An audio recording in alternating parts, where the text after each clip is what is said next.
नमस्कार, मैं प्रांशु राठौर और आप देख रही हैं नेक्स्ट 9 न्यूज। जैसा कि आप जानते ही हैं कि समाजवादी पार्टी के संरक्षक और वरिष्ठ नेता मुलायम सिंह यादव जी अब हमारे बीच नहीं है। उन्हें गुजरे हुए 1 महीने से ज्यादा का वक्त हो चुका है। 10 अक्टूबर की सुबह गुरुग्राम के मैदांता हॉस्पिटल में मुलायम सिंह यादव ने अंतिम सांसें ली।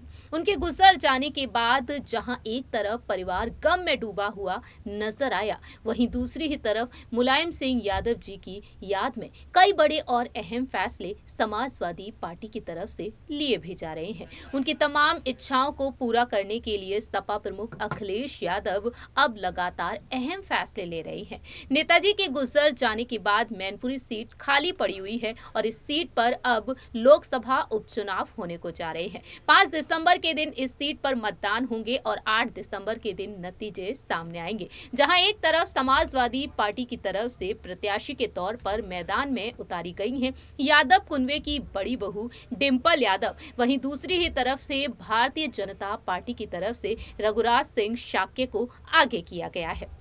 ऐसे में देखा जाए तो यहाँ पर तमाम बड़े समीकरण बन रहे हैं। साल 1996 से लेकर अब तक समाजवादी पार्टी यहाँ पर जीत हासिल करती हुई नजर आई है, लेकिन भारतीय जनता पार्टी का दावा है कि इस बार इस सीट पर कमल ही खिलेगा। नेताजी के सम्मान में भारतीय जनता पार्टी ने कभी यहाँ पर चुनाव प्रचार प्रसार तक नहीं किया था, लेकिन अब भारतीय जनता पार्टी डंके की चोट पर ऐलान कर रही है। आपको बता दें कि हाल ही में लेटेस्ट खबर के मुताबिक ये दावा किया गया कि सीएम योगी आदित्यनाथ अब जल्द ही करहल पहुंचेंगे, तो वहीं दूसरी ही तरफ दिसंबर के महीने में 28 नवंबर को करहल पहुंचेंगे और दिसंबर के महीने में वह मैनपुरी का दौरा करेंगे, जनसभा को संबोधित करेंगे। ऐसे में देखा जाए तो यहां पर सीएम योगी आदित्यनाथ के इस दौरे से पहले ही बीते कुछ दिनों पहले ही यादव कुनबे की छोटी बहू बीजेपी की महिला नेत्री अपर्णा बिष्ट यादव ने एक बयान दिया था। उन्होंने कहा था कि मैं अब बीजेपी का हिस्सा हूं, बीजेपी ने जो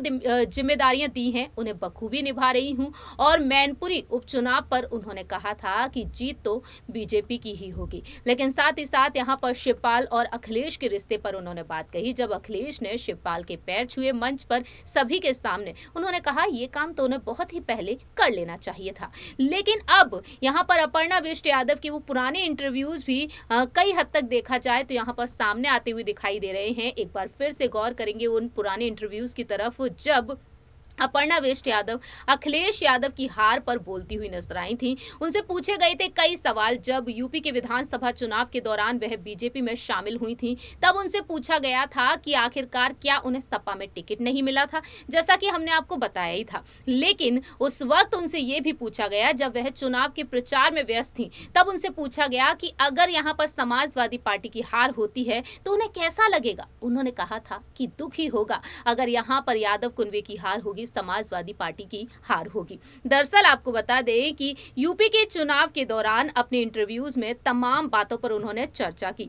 अपर्णा बिष्ट यादव से पूछा गया कि क्या उनकी हार से आप दुखी होंगी। अपर्णा बिष्ट यादव ने जवाब दिया था अपने परिवार को लेकर कि अगर अखिलेश यादव हारते हैं तो आपको दुख होगा। उन्होंने कहा कि परिवार का होने के नाते मुझे अच्छा नहीं लगेगा, लेकिन एक पार्टी में होने के नाते मुझे जरूर अच्छा लगेगा। इस तरह से उन्होंने अपनी बात को खुलकर रखा था। योगी आदित्यनाथ के साथ रिश्ते पर, बीजेपी सरकार बनने पर, मंत्रिमंडल में शामिल होने को लेकर अपर्णा ने कहा था कि वह इस बात को सौभाग्य समझती हैं कि सीएम योगी आदित्यनाथ ने उन्हें एक मंच दिया और यहां पर उन्होंने कहा कि वह किसी पद के लिए बल्कि देश के निर्माण के लिए बीजेपी में शामिल हुई हैं। इस तरह से अपर्णा बिष्ट यादव ने खुलकर अपनी बात रखी कि राजनीतिक तौर पर तो उन्हें काफी अच्छा लगेगा अगर उनकी जीत होती है, लेकिन पारिवारिक तौर पर उन्हें काफी बुरा लगेगा। इन बातों से जाहिर होता है कि मैनपुरी सीट पर अगर सपा जीतती है तो अपर्णा बिष्ट यादव काफी खुश होंगी, लेकिन पार्टी के लिहाज से नहीं। लेकिन अगर यहाँ पर हार होती है डिंपल यादव की